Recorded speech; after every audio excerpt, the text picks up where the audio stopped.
저는 오늘 여러분과 함께 용서하는 자와 용서받는 자라는 제목으로 은혜를 나누고자 합니다. 용서란 말은 아름다운 말입니다. 그러나 실상 용서한다는 것은 심히 힘들고 괴로운 것입니다. 용서는 오직 피해를 입은 자만이 할 수 있는 일입니다. 제3자는 아무도 개입해서 용서해 줄 수 있는 권한이 없습니다. 유대인만이 600만 유대인을 살해한 독일의 히틀러와 그의 종자들을 용서할 수 있습니다. 아무리 강대국인 미국이라도 미국의 대통령 레이간이 유대인을 대신해서 독일을 용서해 줄 수는 없습니다. 한국인만이 과거 36년간 한국을 강점했던 일본인들을 용서해 줄 수 있습니다. 아무리 소련이 강대국이라도 소련 사람들이 우리를 대신하여 일본 사람을 용서할 권리는 없는 것입니다. 용서하기 위해서는 그 모든 상처 입은 마음을 극복하고 상처 입은 손을 내밀어 자기에게 상처 입힌 자를 용서하는 것입니다. 그렇기 때문에 용서하기 위해서는 미움과 원한을 십자가에 못 박고 나를 죽여야만 용서할 수 있습니다. 이 일을 할 수 있는 사람은 보통 사람은 아닙니다. 용기 있는 사람, 위대한 사람만이 용서할 수가 있습니다.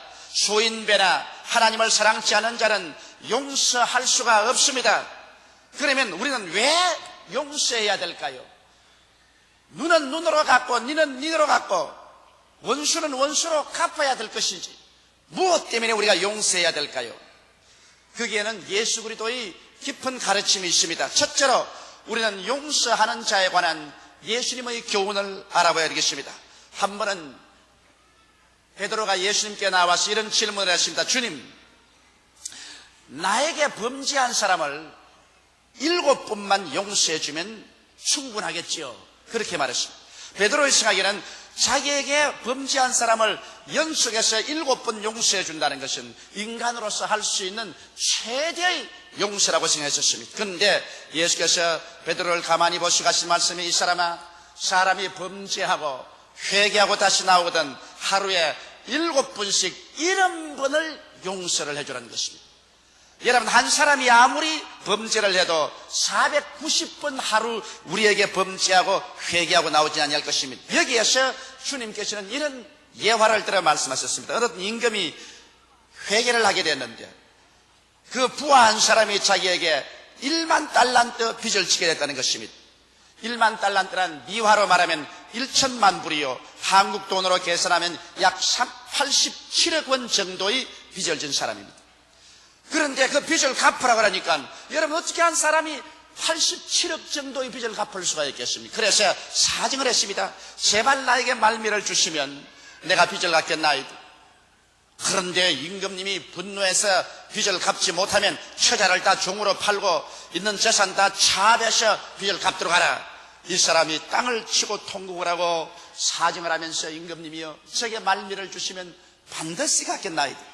하도 간청하기에 임금님이 불쌍히 여기셔서 그 돈 전체를 탕감해버렸습니다. 빚을 갚하지 않아도 좋다. 다 탕감한다. 그래서 이 사람이 너무 감사하고 기뻐서 임금님에게 경배하고 밖으로 나왔는데 자기에게 100다나리온 빚진 동료 한 사람을 만났습니다. 100다나리온이면 미화로 20불이고 한국 돈으로 계산하면 약 17,400원 정도가 됩니다. 약 17,400원 정도 되는 동료 한 사람, 자기에게 빚진 사람 만나서 멱살을 잡았습니다. 야, 이 녀석아, 내게 빚진 것을 갚아라. 그러자 그 동관이 손을 비면서 말합니다. 내게 시간을 좀 주십시오. 시간을 주면 내가 반드시 17,400원을 갚겠습니다. 그러자 이 사람 분노해서 말하기를, 나는 내게 시간 줄 수가 없다. 너는 내게 빚지고서 갚지 않았으니 너는 마땅히 형벌을 받아야 된다. 그래서 자기 부하에게 말하기를, 이 사람을 잡아서 감옥에 가두어 넣으라고 했어. 이래서 17,400원 빚진 사람을 잡아서 감옥에 가두어 넣습니다. 그 처참한 전경을 보고 친구들이 임금님께 고발을 했습니다. 임금님이 그 말을 듣자 분개했습니다. 자기가 간절히 간구하고 울고 몸부림을 치며 용서해달라고 하기에 내가 87억여 원 되는 빚을 탕감해 주었거늘 자기는 마땅히 자기 친구가 불과 17,400원 정도 빚진 것을 용서해 주어야 옳았겠거늘 그렇지 않고 그를 잡아 감옥에 가두었으니 그 악한 죄를 붙잡으느라. 그래서 도로 그 사람을 체포해 왔습니다. 그리고 임금이 말하기를 그 빚을 다 갚도록 옥졸에게 붙이라고 말한 것입니다. 그리고 고통을 주라고 말한 것입니다. 그리고 주님께서 계속해서 말씀하기를 너희가 각각 중심으로 형제를 용서하지 아니하면 내 전부께서도 너희에게 이와 같이 하시라고 말한 것입니다. 여러분, 우리는 한없이 많은 죄악의 빚을 짊어지고 하나님께 나와서 우리 인간으로서 계산할 수 없을 만한 일생의 죄악을 용서받고 있습니다. 그런데 하물며 우리에게 범죄한 사람들을 용서하지 않는다면 87억을 탕감받은 사람이 17,400원을 용서해 주지 않아서 도로 잡힘으로 말미암아 옥졸에게 붙임을 받고 고통을 당하는 것과 같습니다. 오늘날 수없이 많은 사람들이 용서하지 못하기 때문에 마귀에게 잡히고 질병에 걸리고 심적 고통을 당하고 생활의 어려움 등을 당하고 있는 것입니다. 이것은 용서하지 않기 때문에 그런 것입니다. 나는 의사 선생님에게 이런 이야기를 들었었습니다. 한 젊은 법학도가 병원에 왔는데 그는 피를 흘리는 위궤양을 앓고 있었습니다. 현대의학으로서 최선을 다하여 치료를 했건만은 계속 위에서 피를 흘리고 장벽에서 그 젊은 청년은 죽어가고 있습니다. 머리가 비상히 예민한 훌륭한 청년이었는데 의학으로서는 고칠 수가 없습니다. 그리고 그런 위만 앓고 있는 것이 아니라 상당히 부정적이고 파괴적인 인격자였습니다. 하루는 의사 선생님이 그 청년하고 만나서 이야기를 했습니다. 나는 최선을 다해서 의학적으로 당신의 병을 고치려 했으나 실패하고 말았습니다. 그러나 내가 한 가지 묻고 싶은 것은 당신의 위궤양은 의학적인 병보다도 정신적인 병에 뿌리를 두고 있는 것 같습니다. 당신은 혹시 용서해 주지 못한 사람이 있지 않나요? 그는 한참 있다가 이런 말을 했습니다. 내가 어릴 때였습니다. 우리 이웃집 농토와 인접을 하고 있었는데 농지에 관한 분쟁이 붙어가지고서 이웃집 부자 사람이 우리 할아버지를 밀어서 죽였습니다. 할아버지는 이웃 사람의 폭력에 의해서 죽임을 당했었습니다. 그리고 우리는 농토를 빼앗겼었습니다. 나는 그때 내 마음에 붕괴했습니다. 너무나 어린 마음에 충격을 받고 내가 장차 법관이 되어서 결코 이 원수를 갚겠다고 생각했습니다. 나는 그날부터 시작해서 오늘 이 시간까지 자나깨나 원수 갚는 것에 내 마음이 묶여 있습니다. 일순간도 원수 갚을 것을 잊어본 적이 없습니다. 나는 우리 할아버지 원수를 갚아야 합니다. 그래서 의사 선생님이 말했습니다. 당신이 바로 위궤양을 앓는 것은 마음속에 한시도 쉬지 않고 미움을 가지고 원한을 품고 있는데 그 미움이 당신의 위장을 파괴하고 먹어가고 있습니다. 당신은 그 원수를 용서해 주기 전에 아무리 약을 써도 당신의 위궤양은 나을 수가 없습니다. 그 청년은 고개를 흔들었습니다. 나는 절대로 용서해 줄 수 없습니다. 우리 할아버지 죽인 사람을 결코 나는 원한을 갚을 것입니다. 의사 선생님은 말했습니다. 당신이 그 원한을 갖기 전에 당신은 위궤양으로 죽고 말 것입니다. 용서해 주지 못함으로 말미암아 다가오는 그 원한이 당신의 건강을 해치고 있습니다. 얼마나 세월이 지나고 난 다음에 이 청년은 이제는 견딜 수 없는 고통 가운데서 몸부림치면서 의사 선생을 찾아왔습니다. 나는 어떻게 하면 좋겠습니까? 의사 선생은 크리스찬이었습니다. 둘이가 함께 무릎을 꿇었습니다. 그리고 원한진 그 사람을 용서해 주었습니다. 예수 그리스도 안에서 용서를 해 주었습니다. 용서하자마자 비로소 그 청년의 얼굴에 평화가 다가왔습니다. 그 마음에 평안이 왔습니다. 이제 밥 먹는 것이 소화되기 시작했습니다. 약을 쓸 때 약의 효과가 발생했습니다. 얼마 있지 않아요 그 청년은 위궤양에서 고침을 받고 새 사람이 되었다는 기록을 제가 읽어본 적이 있습니다. 여러분, 오늘 수없이 많은 사람들이 남편을 미워하든지 아내를 미워하든지 시어머니 시아버지를 미워하든지 며느리를 미워하든지 형제간 이웃간 서로 원한져서 니를 갈고 용서해 주지 못하기 때문에 하나님께서 이러한 사람을 옥졸에 붙인 것입니다. 그래서 고통을 가하게 하는 것입니다. 바로 그 옥졸이 다른 것이 아니라 마귀요, 질병이요, 심적 고통이요, 생활의 여러 가지 어려움들인 것입니다. 이런 것이 다가와서 우리를 도적질하고 죽이고 멸망시키는 것입니다. 아무리 애를 쓰고 힘을 쓰고 기도해도 이런 문제가 해결되지 않습니다. 그것은 내 마음속에 진실로 내 이웃을 용서하지 아니할 때 우리에게도 하나님께서 은총과 축복을 허락해 줄 수가 없는 것입니다. 그렇기 때문에 오늘 이 자리에 와 계신 여러분, 여러분의 가슴에 손을 얹고 내가 만일 원한진 사람이 있는가, 용서해 주지 못할 사람이 있는가, 생각해 보시고 예수께서 얼마나 큰 용서를 여러분에게 준 것을 생각하고 얼마나 여러분께 주는 용서의 빚진 자라는 것을 생각하고 이웃을 용서하는 여러분 되시기를 주님의 이름으로 축원합니다. 둘째로 우리는 용서받는 자에 관해서 생각해 봐야 되겠습니다. 용서받는 자는 아무렇게 하기나 범죄하고 난 다음에 용서만 자꾸 바라면 될까요? 여러분, 범죄자는 삼중고를 겪게 되는 것입니다. 자기가 범죄하게 되면 나라의 법에 심판을 받아서 나라의 법이 끊임없이 따라오므로 쫓겨야만 되는 것입니다. 양심의 법에 쫓깁니다. 아무리 천년비하게 지난다 할지라도 양심은 자기의 것이 아니라 남의 것입니다. 양심은 끊임없이 따라오면서 주야로 심판합니다. 그러므로 양심으로부터 도망자가 되어서 끝없이 도망을 취해야 되는 것입니다. 그뿐 아니라 하나님의 법 앞에서 도망쳐야 되는 것입니다. 이 세상에 도망자가 된다는 것은 절대로 행복하지 않습니다. 아무리 호의호식하고 산다고 할지라도 도망자의 생활은 마음의 불안과 고통이 연속되는 것입니다.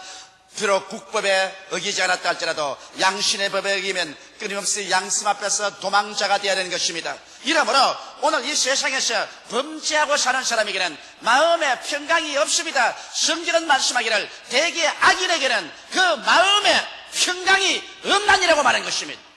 아무리 부귀영화 공명을 다 가지고 있다 하더라도 마음에 평화가 없는 삶은 참 행복의 삶이 될 수가 없습니다. 잠자리에 들어갈 때 마음에 깊은 평안을 가지고 두 다리를 뻗을 수 있으면 그 사람 행복한 사람입니다. 아침에 일어날 때 마음에 큰 평안으로 기지개를 켜고 새날을 맞이할 수 있으면 그 사람 행복한 사람입니다. 어떠한 부귀영화로도 견줄 수 없이 행복한 사람인 것입니다. 그러나 범죄자의 가슴 속에는 평안이 있을 수가 없는 것입니다.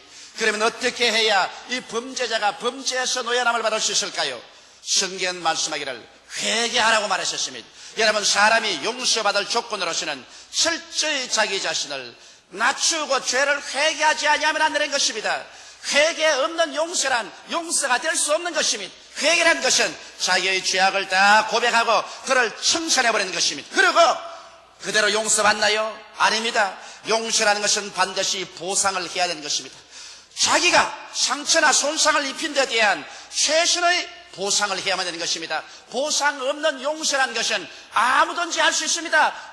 실컷 남에게 상처를 입히고 난 다음에 가서 나 잘못했습니다, 용서해 주십시오, 이로써 용서가 되는 것은 아닙니다. 그는 용서의 한 부분인 것입니다. 내가 잘못했으면 잘못한 데 대한 보상을 지불해야 진실한 용서가 되는 것입니다. 옛날에 우리 한국에 와서 일했던 존 스테스라는 선교사님이 제게 이런 이야기를 했었습니다. 그가 하루는 학생 시절에 자동차를 몰고 파킹장에 자동차를 대다가 옆에 있는 자동차를 받아서 자동차가 우그러졌다는 거죠. 그래서 주인이 보지 않은 틈을 타서 그는 신속히 차를 부리고서 도망을 쳐버렸어요. 그러자 그때부터 그것이 마음의 고통이 되었습니다. 그 다음 주일 교회에 나가서 예배를 드리는데 하나님의 성령께서 무섭게 마음을 꾸셨습니다. 너가 주인이 보지 않는다고 남의 차를 그렇게 옆구리를 받아가지고서 우그러뜨려 놓고 도망을 치면 될 것인가? 너는 그 사람에게는 도망칠 수 있어도 너의 양심과 하나님의 눈길 앞에는 도망을 칠 수가 없다. 그는 정신적으로 번뇌하고 고통스러워서 그 주인을 찾아가 보시나 주인을 찾을 도리가 없습니다. 그래서 그는 그 자동차를 고치는 그만한 액수의 돈을 가지고서 불쌍한 사람을 돕기 위해서 교회 긍휼을 베푸는 붓에 그 돈을 지불하고 비로소 마음에 평안을 얻었다. 그런 말을 제가 들어본 적이 있습니다. 제가 서대문에서 아주 어려운 목회를 할 때 있었습니다. 그 당시에 우리 성도들은 다 아현동 현저동에 있는 말로 형용할 수 없이 가난한 성도들이었습니다. 생활을 끼니를 잊지 못하는 성도들이 모여서 우리 교회를 이루고 있었습니다.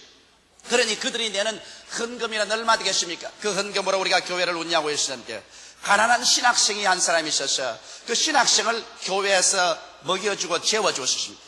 그런데 주일날 그 신학생이 저녁에 우리 교회 헌금 금고를 깨가지고 있습니다. 그날 들은 헌금을 하나도 없이 다 훔쳐서 도망을 쳐버리고 말한 것입니다. 월요일 아침에 오니까 헌금통이 비어지고 금액은 다 사라지고 말았습니다. 그 신학생은 도망을 쳐버렸습니다. 우리는 마음속에 많은 고통을 당했었습니다. 가난한 사람이 엽전 한 푼씩 모아가지고서 모은 그 큰 금액을 다 잃어버렸으니 우리의 정신적인 타격과 고통은 말로 다 할 수 없었습니다. 우리 하나님께 울고 부르짖고 기도했었습니다. 그러나 하나님께서는 우리에게 축복을 해주셔서 그런 모든 슬픔을 다 벗고서 잘 살게 되었습니다. 그런데 몇 년이 지나고 난 다음에 내가 어느 교회 부흥회를 하러 가니까 그 신학생이 나를 찾아왔습니다. 그는 우리 돈을 다 훔쳐가서 잘 먹고 잘 사는 같이 보였는데 그 옷은 그때보다 더 남루해지셨습니다. 날 찾아와가지고서 싱긋이 웃으면서 하는 말이, 목사님, 그때 돈을 다 훔쳐가서 대단히 죄송합니다. 나는 그 사람 정면을 보고 말했습니다. 여보시오, 당신은 그때 우리 돈을 다 훔쳐가서 이제 와서 죄송합니다 한 말로서 떼와 붙일 줄 생각하지만은 당신이 일평생 하나님께 아무리 기도해도 당신은 그 가난한 사람이 내놓은 그 헌금을 도로 가지고 와서 보상하기 전에는 당신의 기도는 절대로 하나님께 상달되지 아니할 것입니다. 왜냐하면 죄의 용서란 것은 입술로 회개만 한다고 해서 용서되는 것은 아닙니다. 내가 마음으로 통회하고 자부하고 입술로 회개했으면 그만 죄를 지은 대가만 치면 반드시 보상을 해야 되는 것입니다. 국가의 죄를 지었으면 국가에 보상해야 될 것이요, 이웃의 죄를 지었으면 이웃의 죄를 보상해야 될 것입니다. 보상 없는 용서라는 것은, 값싼 용서는 용서가 아닌 것입니다. 여러분, 하나님께서 여러분 우리의 죄를 용서하기 위해서 값싼 용서를 하셨습니까? 그렇지 않으셨습니다. 그러므로 여러분, 우리가 용서를 받지 못할 때는 하나님의 약속하신 축복에서 소외됩니다. 그럼 영혼도 구원받지 못합니까? 그것은 별개의 문제입니다. 그러나 여러분, 우리가 범죄에서 상처를 입혔었으면 반드시 그 상처에 대한 보상을 지불해야 되는 것입니다. 그럴 때 진실로 회개가 되고 참으로 용서를 받을 수가 있는 것입니다. 그러면 셋째로 제가 말씀을 드리고 싶은 것은 하나님 앞에서 용서란 어떤 것일까요? 로마서 3장 23절에 보면 모든 사람이 죄를 범하였으며 하나님의 영광에 이르지 못하더니라고 말하고 있는 것입니다. 이 세상에 인간으로서 태어난 사람 중 죄 없는 사람 한 사람도 없습니다. 아담과 하와가 하나님을 반역하고 죄를 짓고 하나님께 쫓겨나고 그 아담과 하와의 혈통을 받아 태어난 사람은 태어날 때부터 이미 죄인이요, 그 원죄의 뿌리 두고 우리는 수없이 많은 자범죄를 지었습니다. 수없이 많이 거역하는 죄를 지었었습니다. 이러므로 사람은 자기 스스로 하나님 앞에 설 수 있는 자격을 소유한 사람은 아무도 없습니다. 모든 사람들은 다 하나님 앞에 심판을 받을 수밖에 없습니다. 그렇기 때문에 예수께서 오셔서 외쳐 말씀하시기를 회개하라, 천국에 가까워 왔느니라고 말씀한 것입니다. 죄를 버리고 순종의 길로 들어서라, 천국에 가까웠다고 말한 것입니다. 그러므로 우리가 하나님 앞에 죄를 용서받기 위해서는 우리 편에서 할 수 있는 일은 철저히 회개해야 되겠지만은 우리의 죄를 보상해야 되겠는데 어떻게 보상하겠습니까? 여러분, 성경은 말씀하기를 죄의 값은 죽음이라고 했는데 우리 죄를 보상하기 위해서 영원한 죽음의 심판을 받아야 되는데 어떻게 우리 죄를 보상할 수 있겠습니까? 인간의 힘으로 회개는 할 수 있어도 죄를 보상할 수 없기 때문에, 그러므로 하나님께서 우리 대신해서 보상물을 내놓으셨습니다. 하나님이 세상을 이처럼 사랑하사 독생자를 주시니 누구든지 저를 믿으면 멸망하지 않고 영생을 얻으라고 말씀하신 것입니다. 하나님께서 그 아들 예수를 세상에 보내셨습니다. 죄 없이 성령으로 잉태하시고 죄 없이 33년을 사시고 여러분과 나의 죄의 보상이 되셔서 자원하여 하나님 앞에 십자가에 올라가셔 심판을 받아 그 몸이 찢어지고 그 피를 쏟았습니다. 성경은 말씀하기를 저가 찔리면 우리 허물을 인하며 저가 상하면 우리 죄악을 인함이라. 저가 징계를 받음으로 우리가 평화를 누리고 저가 채찍에 맞음으로 우리가 나음을 입었도다. 우리는 다 어린 양같이 그릇 행하여 제 길로 갔거늘 여호와께서는 우리 무리의 죄악을 저에게 담당시켰다고 말씀하고 있는 것입니다. 예수 그리스도는 바로 여러분과 나의 갚을 수 없는 죄악에 대한 보상이 되셔서 여러분과 나를 대신해서 그 일생을 하나님 앞에 다 쏟아 부어버리고 찢기고 피를 흘리고 죽으심으로 말미암아 우리 인류의 일평생의 죄악을 대신 청산해버리고 말한 것입니다. 이러므로 우리 사람들은 이제 우리 죄를 철저히 통회하고 자복할 뿐 아니라 예수 그리스도를 우리의 보상물로 받아들여야만 되는 것입니다. 이렇기 때문에 베드로가 말하기를 천하 인간에게 구원받을 만한 다른 이름을 주신 적이 없다고 한 이유가 그게 있습니다. 인간의 수양이나 도덕으로 말미암아 하나님 앞에 의롭다고 설 수 있는 자격자는 아무도 없습니다. 이 세상에 사는 동안 죄를 짓지 않은 의인은 아무도 없기 때문인 것입니다. 그러므로 오직 우리 죄를 대신해서 그 값을 갚아주신 보상물 되시는 예수 그리스도를 내가 나의 보정으로 모셔드리고 나의 구주로 모셔드리고 예수께 의지하는 길 이외에는 천하 인간이 구원받을 길이란 전혀 없습니다. 수양도 좋습니다. 도덕도 좋습니다. 윤리와 도덕적 행위도 좋습니다. 수많은 종교도 철학도 좋습니다. 그러나 내가 한 개인 인간으로서 하나님 앞에서 죄를 탕감받고 용서받은 유일한 길은 우리의 보상물인 예수 그리스도밖에 의지할 도리가 없습니다. 그렇지 않고는 우리가 구원받을 힘이 없습니다. 이러므로 우리는 주님 앞에 나와서 죄인인 것을 고백하고 회개하고 우리의 보상물 되는 예수를 구주로 모실 때 하나님께서는 여러분과 나의 일생의 죄를 한 번도 안 지은 것처럼 탕감해버리시고 예수 그리스도 안에서 영접하사 여러분과 나를 의롭다고 청해 주시는 것입니다. 이러므로 예수 그리스도로 말미암아 우리는 하나님 앞에서 이제는 부끄러움 없이 담대하게 설 수 있습니다. 예수께서 나의 죄의 갚음이 되었습니다. 예수께서 나의 보상이 되었습니다. 예수께서 나의 용서와 의의 보증이 되었습니다. 그렇기 때문에 남녀노소 빈부귀천 동서양인을 막론하고 예수 그리스도를 통해서 하나님께 나오면 하나님은 과거를 묻지 않습니다. 그리스도가 다 보상해버리기 때문에 하나님은 여러분과 나의 영혼을 보장해 주시는 것입니다. 이렇기 때문에 누구든지 저를 믿으면 멸망하지 않고 영생을 했습니다. 성경은 밝히 말씀하기를 하나님이 죄를 알지도 못하신 자로 우리를 대신하여 죄를 삼으신 것은 우리가 예수 안에서 하나님의 의가 되게 하리 하심이라고 성경은 말하고 있습니다. 그러므로 오늘 이 시간에 여러분은 의롭게 될 수가 있습니다. 오늘 이 시간에 의인이 될 수가 있는 것입니다. 오늘 여러분의 죄가 탕감받을 수 있는 것입니다. 예수 안에서 보상을 얻을 수 있는 것입니다. 여러분, 두 가지 보상이 있습니다. 영혼의 구원은 예수님이 보상이 되시기 때문에 어떠한 죄인도 예수를 믿음으로 말미암아 영혼의 구원은 받을 수가 있는 것입니다. 그러나 세상에서의 축복은 내가 죄 지은 자에게 최선의 보상을 해야 하나님께서 세상에 축복을 허락해 줄 수가 있습니다.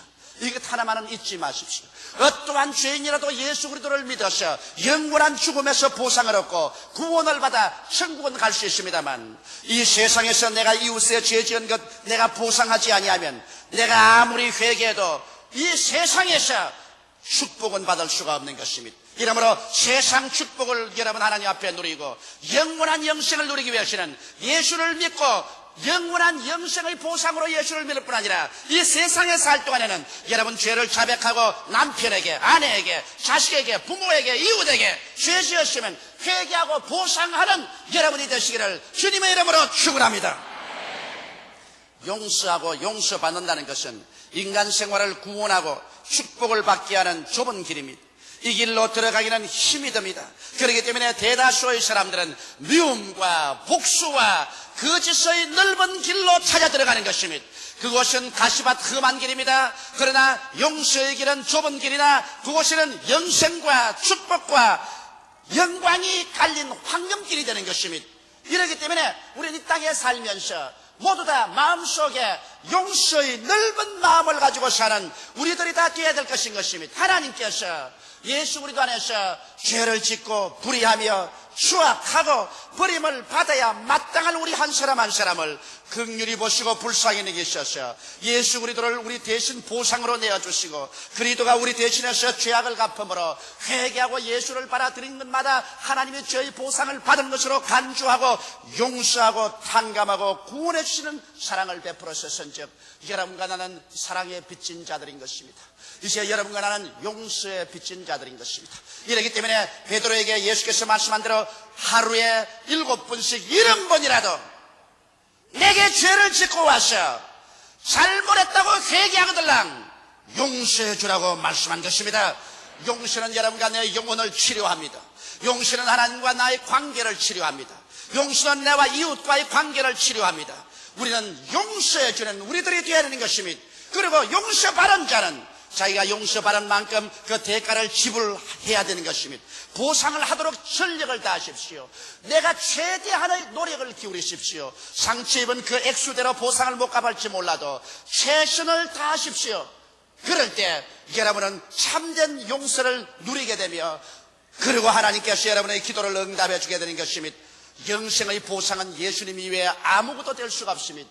예수 믿음으로 말미암아 우리는 영생의 보상은 받았었습니다. 영생의 보상은 예수를 통하여 지불하게 된 것입니다. 그러나 이 세상 일에는 회개하시면 이웃에 찾아가서 보상하십시오. 그를 통해서 여러분은 진실로 기도가 응답되고 하나님의 축복을 받을 수 있게 되는 것입니다.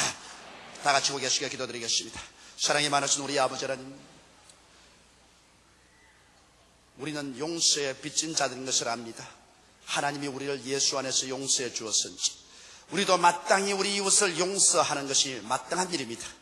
아버지 하나님이시여, 용서에는 회개와 보상이 따르지 않고는 있을 수가 없습니다.